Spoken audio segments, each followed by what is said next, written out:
I knew something was wrong the moment I stepped into my backyard. My peaceful sanctuary, my carefully cultivated garden, had been transformed into something straight out of a pretentious high society brunch magazine. White cloth tables stood where my vegetable beds had been. Delicate porcelain cups and saucers cluttered every surface. Flimsy pink ribbons were tied to the fence posts. And worst of all, a group of overdressed women sat comfortably in my chairs, sipping tea as if they owned the place. At the head of the disaster sat Karen. She wore a ridiculous floral hat, her nose lifted in self-importance as she clinked her spoon against the rim of a teacup.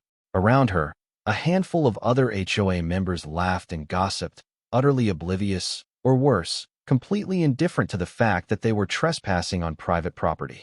My private property. For a moment, I stood frozen, my brain refusing to process the scene before me. This had to be a joke, a prank maybe. I had walked into an alternate reality where I was the unreasonable one for thinking that strangers shouldn't hold a garden party in my backyard. But no, this was real, very real. And the moment Karen spotted me, the smug smile on her face widened. "Oh, you're finally home," she announced, waving me over as if I were a guest at my own house. "We were wondering when you'd show up. Isn't it lovely? The annual HOA garden tea party needed a fresh location, and your yard was just perfect." I blinked. My mouth opened. No words came out. I wanted to scream, demand an explanation, demand they all leave immediately, but my brain short-circuited. The audacity, the sheer entitlement, was too much to comprehend. Instead, I turned my head slightly, catching sight of my beloved Geese standing at the far end of the yard. They too seemed confused, watching the intruders with cautious curiosity, their beady eyes locked onto the strangers trespassing in their domain. Karen, mistaking my stunned silence for approval, continued. "We moved a few things around to make space, but don't worry, we were very careful." She gestured vaguely toward my garden beds, which were now covered in discarded napkins and crumbs from half-eaten pastries. "You should be honored. This is a very exclusive event." "Exclusive?" I finally managed to sputter. "Exclusive to whom?" "Because it sure as hell isn't exclusive to the actual owner of this yard." Karen's smile faltered just a fraction before she recovered, taking a dainty sip of tea. "Oh, don't be so dramatic. You're part of the HOA, which means this is a community space." That snapped me out of my stupor. "A community space? That's not how private property works, Karen." She waved a manicured hand dismissively. "That's not the attitude of a team player." I took a deep breath, trying to rein in the rage bubbling in my chest. My garden wasn't just some random patch of land. It was my pride and joy. I had spent years cultivating it, growing vegetables, planting flowers, ensuring my geese had a safe and happy environment. It was my escape from the chaos of everyday life. And now it had been hijacked by a bunch of HOA busybodies who believed they had the right to do whatever they pleased simply because they had decided so. A loud honk interrupted my thoughts. One of my geese, the particularly feisty one I named Brutus, had stepped forward, his head tilted in suspicion. He was eyeing a child, Karen's grandchild I assumed, who was poking at a goose with a stick. My blood boiled. "Hey, stop that." The kid ignored me. Brutus did not. With a sharp, aggressive honk, he flapped his wings menacingly, sending the child scurrying away in fright. Karen turned in horror. "Oh, for heaven's sake, can't you train those filthy creatures?" she huffed. "They're terrorizing the children." "They wouldn't be terrorizing anyone if your grandkid wasn't harassing them." I shot back, marching forward. My patience had officially run dry. "That's it. Get out." Karen gasped as if I had just slapped her across the face. "Excuse me. You heard me. I don't know what delusion made you think you could just take over my yard, but the party is over. Pack up your fancy cups and leave. Now." Karen placed a hand on her chest in dramatic offense. "That's incredibly rude. We have every right to be here. As HOA president, You are not the president of my property." Her nostrils flared. The tension in the air thickened as the other guests whispered amongst themselves, some clearly uncomfortable, others merely entertained by the unfolding drama. A few women hurriedly set down their teacups, sensing that things were about to escalate. Karen, however, refused to back down. "Oh, don't be childish. This event will only last a few more hours. If you have such a problem, you can just stay inside until we're finished." I had never wanted to flip a table so badly in my life. "Karen, let me be absolutely clear. If you and everyone else aren't off my property in the next 5 minutes, I'm calling the police." That finally wiped the condescending smirk off her face. You wouldn't dare. I pulled out my phone. Try me. The murmurs around the yard grew louder. Some of the guests were already gathering their things, clearly not wanting to be part of a situation that involved law enforcement. But Karen wasn't done. She puffed up like an angry peacock, her eyes burning with defiance. This is going on record, you know, she spat. The HOA won't take this kind of hostility lightly. I couldn't help but laugh at the sheer absurdity. Hostility? Karen, you broke into my yard, threw a party, harassed my geese, and now you're trying to play the victim? She turned on her heel, waving her hand at the other guests. Fine. If this is how you want to behave, then we'll leave. But trust me, you'll regret this. With that, she stormed toward the exit, fuming, but not before grabbing an entire plate of pastries and stuffing them into her purse. The other HOA members awkwardly followed, muttering half-hearted apologies as they shuffled out. I waited until the last one was gone before letting out a deep, exhausted sigh. My garden was a wreck, trampled plants, spilled tea, and decorations still hanging like an unwanted reminder of the chaos. But they were gone. A sharp honk brought me back to reality.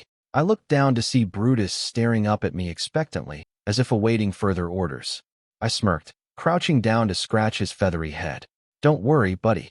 We're not done with her yet. As the sun dipped below the horizon, I sat on the back steps, staring at the mess Karen had left behind. My anger hadn't faded.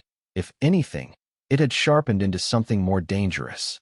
Karen thought this was over. She had no idea what was coming. The morning after the disaster in my backyard, I woke up still fuming. I had barely gotten any sleep, replaying the events of the previous day over and over in my head. No matter how many times I thought about it, the sheer audacity of Karen and her HOA minions left me speechless.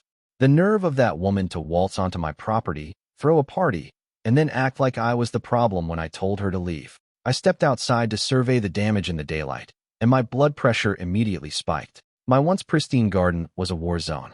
Half-eaten pastries littered the ground, crushed teacups were scattered near my flower beds, and the decorative pink ribbons still flapped mockingly from my fence posts. My vegetable patch was in ruins, trampled by Karen's inconsiderate guests. The sight of it sent a fresh wave of fury through me. This wasn't just an invasion. It was an act of destruction. As I picked up a discarded napkin with Karen's initials embroidered on it, my neighbor Tom strolled by. He stopped at the sight of my ruined yard, shaking his head with a sympathetic sigh. She really did a number on your place, huh? He said, nudging a broken plate with his shoe. I exhaled through my nose, trying to keep my voice even. Oh yeah, and she acted like she was doing me a favor. Tom gave a dry chuckle. That's Karen for you. She's been running the HOA like her personal kingdom for years. Most people don't fight back because it's just easier to let her have her way. That struck a nerve. So she gets away with this all the time? Tom nodded. Yep. She finds people for the smallest things, forces us to follow her ridiculous rules, and if someone calls her out, she twists the story until they're the bad guy. That's how she's kept control for so long. I clenched my jaw, feeling my fingers curl into fists. This wasn't just about my garden anymore. Karen had been abusing her power for who knows how long, and everyone had been too intimidated to stop her. But I wasn't intimidated. I was pissed. I'm not letting this slide, I said firmly. She doesn't get to stomp all over people just because she thinks she's the queen of the HOA. Tom raised an eyebrow. You're going after Karen? Damn right I am. He let out a low whistle. Well, I'd say good luck, but if you're serious about taking her on, you're going to need more than that. I knew he was right. Karen was too comfortable in her little dictatorship, and the HOA board was either too spineless or too complicit to challenge her.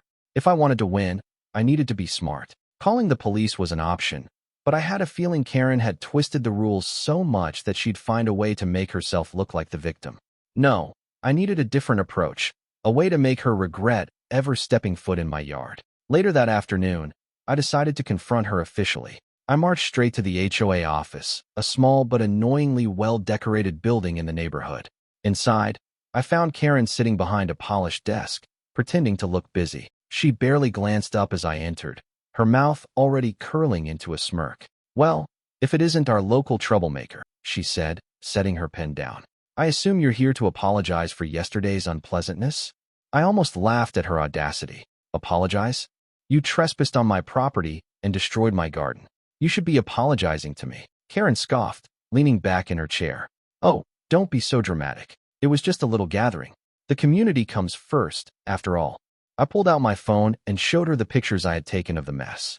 This little gathering caused damage to my property. You're going to pay for it. She barely glanced at the pictures before waving a dismissive hand. The HOA isn't responsible for personal landscaping mishaps. Mishaps? I echoed. Your guests stomped through my vegetable patch and left trash everywhere. Karen sighed dramatically. Well, if you kept a tidier yard, perhaps this wouldn't have been an issue.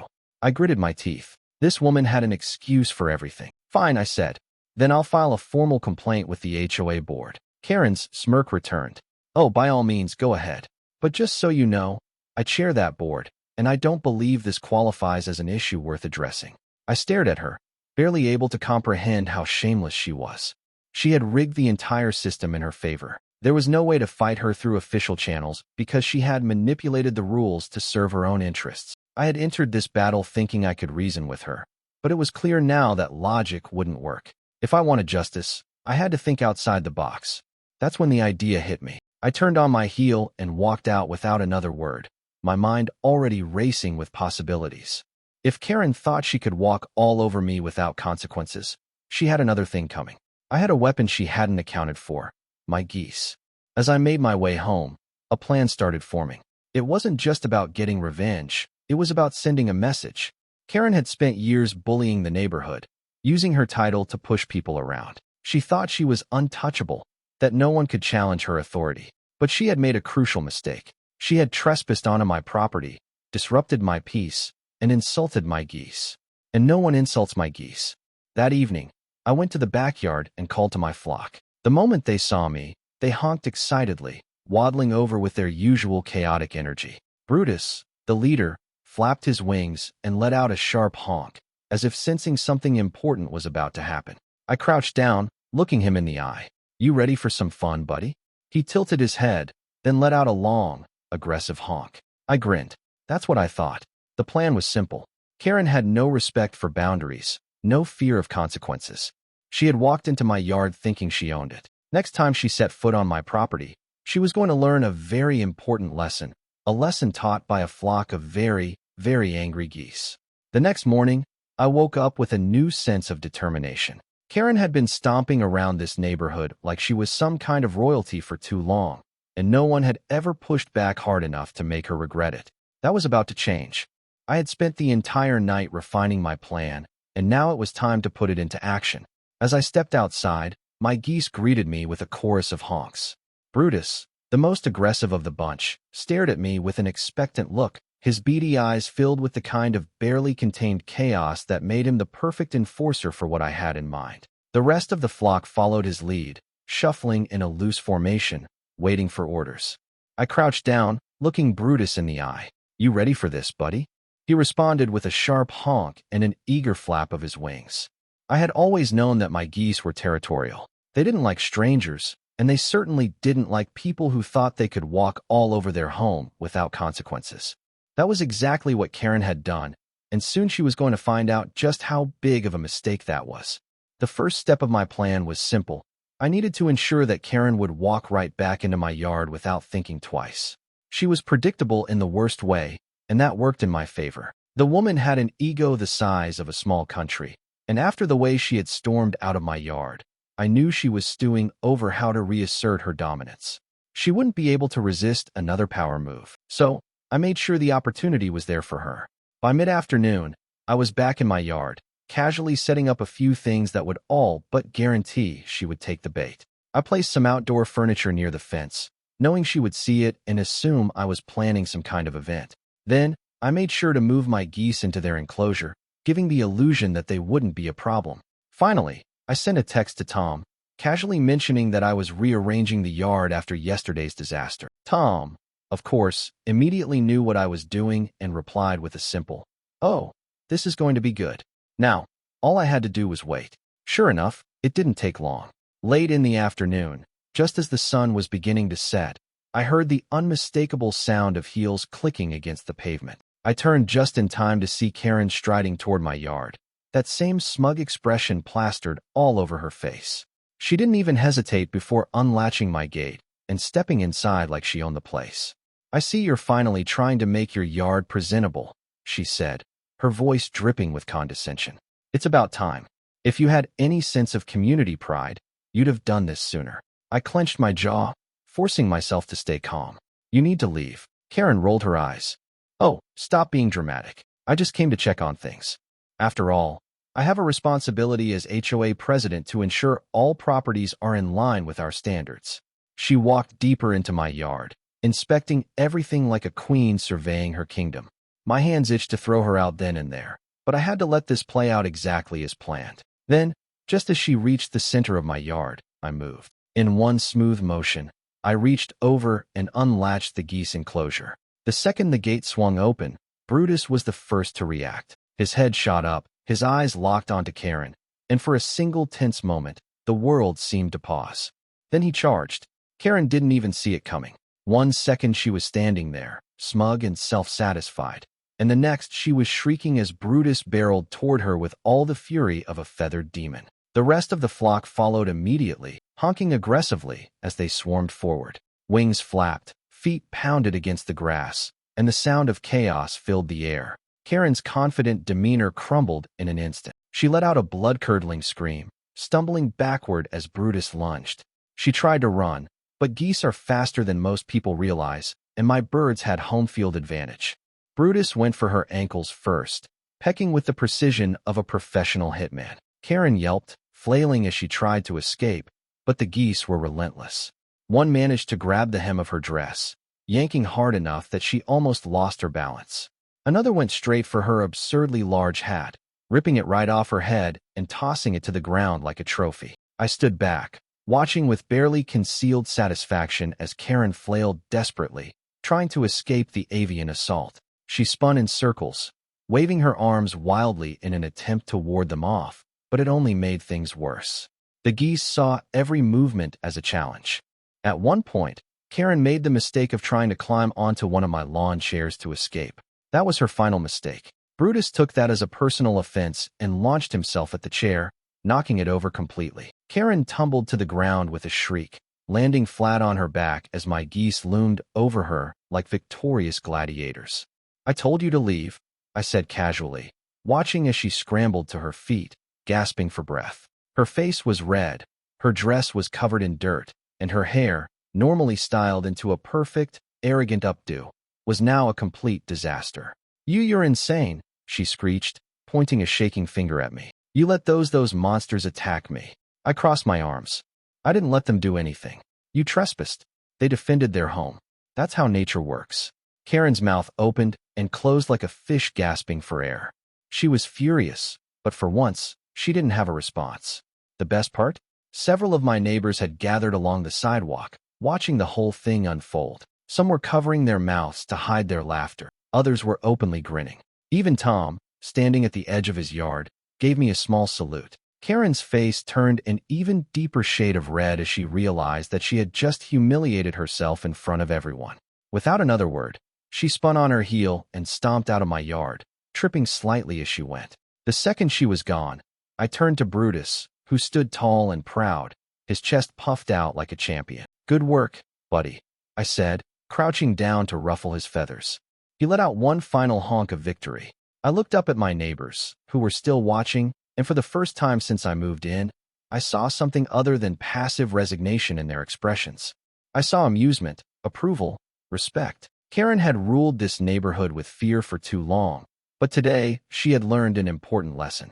This wasn't her kingdom, and I wasn't someone she could push around. The silence in the room stretched for several long seconds. Karen, who had always been so quick to cut people off and twist conversations in her favor, sat frozen. Her mouth twitched like she was trying to find the right words, but for the first time, she had nothing to say. The tension in the room had shifted. The people who had once followed her blindly were now looking at her with doubt, some with outright annoyance. It was clear that her grip on the HOA was slipping, and she knew it. I stayed standing, letting the weight of her failure settle in the air. She had dragged me here expecting to humiliate me, to force me into submission, but now she was the one who looked cornered. I could see her mind racing, scrambling for a way out, but there was none this time. She had overplayed her hand. Finally, she forced a laugh, though it sounded hollow. This is ridiculous, she said, shaking her head. I've given years of service to this community. Everything I do is for the benefit of the neighborhood. Tom snorted from the back of the room. Oh yeah? Like the time you fined Mr. Peterson for having a garden gnome because you said it clashed with the aesthetic of the street. That was all it took. Suddenly, the floodgates opened. A woman near the front spoke up. Or how about when you charged me a fee for parking my own car in my driveway because you said it was an eyesore? Another man added. Let's not forget when she made the Wilkins family repaint their house 3 times because the first 2 colors weren't acceptable for the neighborhood standard. Voices rose in agreement, one after another, each person remembering their own story of Karen's nonsense. Some were ridiculous, others downright infuriating. The more they spoke, the smaller Karen seemed to shrink in her chair. The unwavering control she had once had over these people was slipping through her fingers, and there was nothing she could do to stop it. She slammed her hand down on the table, her face red with frustration. Enough, she snapped, her voice breaking slightly. This meeting is about the Geese, not whatever personal grievances you all have against me. I folded my arms, tilting my head. No, Karen. This meeting is about how you've been abusing your position. The Geese were just the final straw. Her jaw tightened. She looked around, searching for an ally. But all she found were people who had finally had enough. Even the board members who had once supported her looked hesitant, unwilling to meet her eyes. She was losing. One of the board members, a middle-aged man who had always been one of Karen's more reasonable followers, cleared his throat. I think it's only fair that we acknowledge the concerns being raised. Karen turned to him in horror. You're taking their side? He shifted uncomfortably. Karen, you threw an event on private property without permission. That alone is a problem. You've all lost your minds, she muttered under her breath, shaking her head. Then she took a deep breath and straightened, clinging to the last bit of authority she had left. Regardless, as HOA president, my decisions stand. The Geese are a problem, and I will be moving forward with an order to have them removed. A long pause followed. Then another board member, an older woman named Diane, leaned forward. Karen, I don't think you have the authority to make that kind of decision unilaterally. Karen's smile was brittle. Excuse me. Diane adjusted her reading glasses. According to the HOA bylaws, any major decision affecting a resident's property requires a board vote. My lips twitched. That was exactly the kind of loophole Karen had used against others in the past. Now it was turning against her. Someone in the crowd muttered, Well, I think it's time we vote on something more important. A murmur of agreement rippled through the room. Karen's eyes darted between the faces around her, realization dawning. She knew what was coming before anyone even said it out loud. Tom, grinning ear to ear, leaned forward. I propose a vote to remove Karen as HOA president. Karen's entire body stiffened. You can't do that. Diane adjusted her glasses again. Actually, we can. Another voice chimed in, then another. The room had shifted completely against her, and she could feel it. Desperation flickered in her eyes as she tried to regain control. You people have no idea what you're doing. You need me. Without my leadership, this neighborhood would fall apart. No one looked convinced. The board members whispered among themselves before Diane finally nodded. All in favor of removing Karen from her position as HOA president. Hands shot up across the room. I watched as Karen's face drained of color, her fingers gripping the edge of the table like it was the only thing keeping her upright. Diane counted the votes, then looked at Karen. Majority rules. The finality of those words settled heavily in the air. Karen, the self-proclaimed queen of the HOA, had just been dethroned. For a long moment, she sat there, frozen. Then, in a stiff, robotic motion, she stood up. You're all going to regret this, she said, her voice quiet but filled with venom. No one responded. The meeting was over. The moment she stepped out of that room, she was just another resident, no longer holding any power over anyone. I didn't say a word as she stormed past me, her heels clicking sharply against the tile floor. I didn't need to. The victory was already mine. By the time I got back home, the neighborhood was buzzing with the news. People were celebrating, talking about how they couldn't believe it had finally happened. Tom showed up at my doorstep with a 6-pack of beer and a huge grin. Well, he said, handing me a can. That was the most satisfying thing I've ever seen. I laughed, cracking it open. She'll try something. She won't just let this go. Probably, he agreed, taking a sip. But now she doesn't have the HOA backing her up. She's just another cranky neighbor. The thought made me smile. For the first time since moving into this neighborhood, I actually felt like I could relax. Karen had been removed from power, and the HOA was already talking about rolling back half of the ridiculous rules she had put in place. As I sat on my porch enjoying the peace, I heard the familiar sound of honking. Brutus and the rest of the geese waddled over, looking smug in their own way. I reached down, scratching the top of Brutus's head. "You did good, buddy." He let out a satisfied honk before strutting back toward the yard, his mission accomplished. The war with Karen might not have been completely over, but this battle had been won, and I had a feeling that from now on, she would think twice before ever setting foot in my yard again. A few days passed, and for the first time since moving into this neighborhood, I felt something I hadn't in a long time: peace. Karen's reign of terror had come to an end, and the once suppressive grip she had on the HOA was slipping further with each passing day. The ridiculous fines, the constant nitpicking, the endless interference in everyone's personal live-sit was all unraveling. People were talking, and for once, the conversations weren't whispered in fear of Karen overhearing them. The mood in the neighborhood had shifted. Tom had joked that it was like the fall of an empire, and honestly, that wasn't far from the truth. Without the weight of her title to back her up, Karen was just another neighbor, a very bitter, very humiliated neighbor. I knew she wasn't done. She was too stubborn, too proud, too full of herself to let this go. She might have lost her position as HOA president, but I had no doubt she was sitting in her house right now, stewing in her own anger, thinking of ways to get back at me. She wasn't the type to let things go, and even though she was down, she wasn't out. Not yet. Then, just as I expected, she made her next move. It happened early one morning. I was sipping my coffee on the porch, watching my geese waddle around the yard, when I noticed something strange. A truck pulled up in front of my house, and two men stepped out, both carrying clipboards. They walked straight up to my fence and started inspecting it, writing things down. I frowned, setting my mug down and stepping outside. "Can I help you?" I asked, approaching them. One of the men looked up, giving me a professional but detached expression. "You're the property owner?" "Yeah," I said slowly, glancing at the clipboard. "What's this about?" "Code violation," he replied, flipping a page. A report was filed regarding improper fencing height, unauthorized livestock on residential property, and potential health hazards due to excessive animal waste.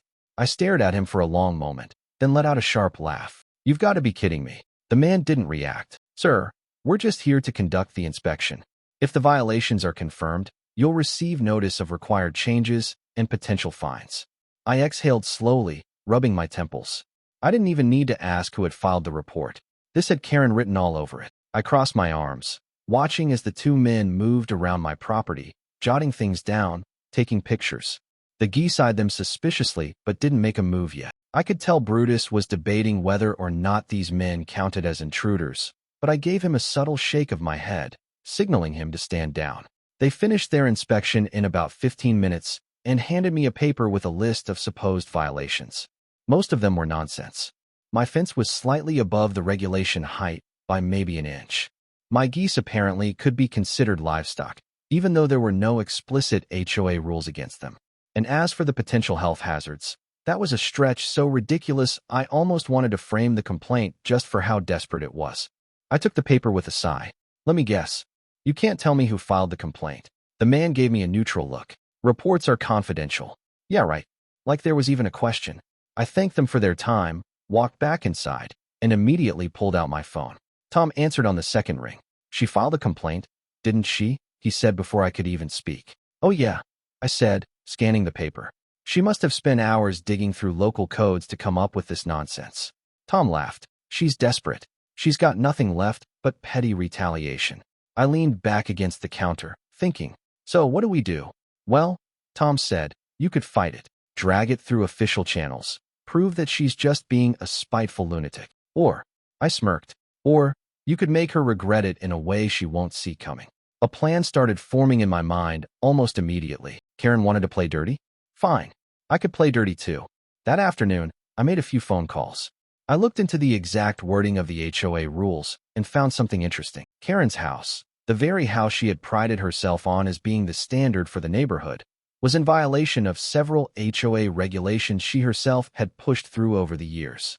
It wasn't long before a few other neighbors got involved. See, the thing about running a dictatorship is that the moment the dictator loses power, people start looking for payback. Within hours, There were multiple official complaints filed against Karen's house.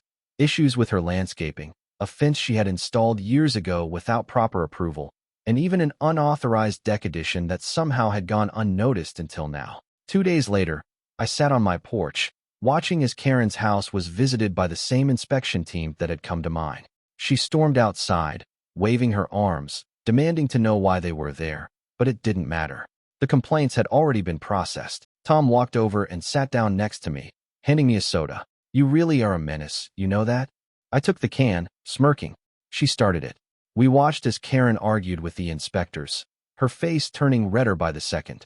Eventually, she gave up and stomped back inside, slamming the door hard enough to make her windows rattle. The final blow came a week later. The new HOA board, no longer under Karen's control, officially overturned several of the ridiculous rules she had put in place.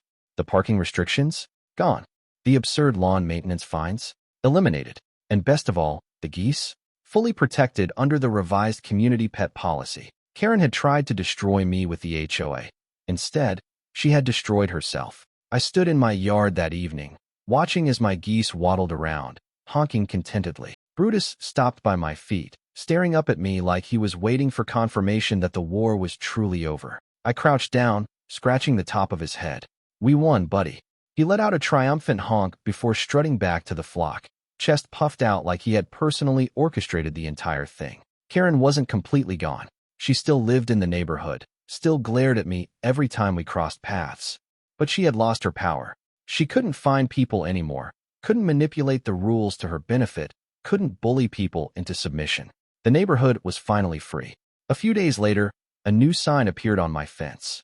It was simple but effective. "Trespassers will be honked." And just like that, balance was restored.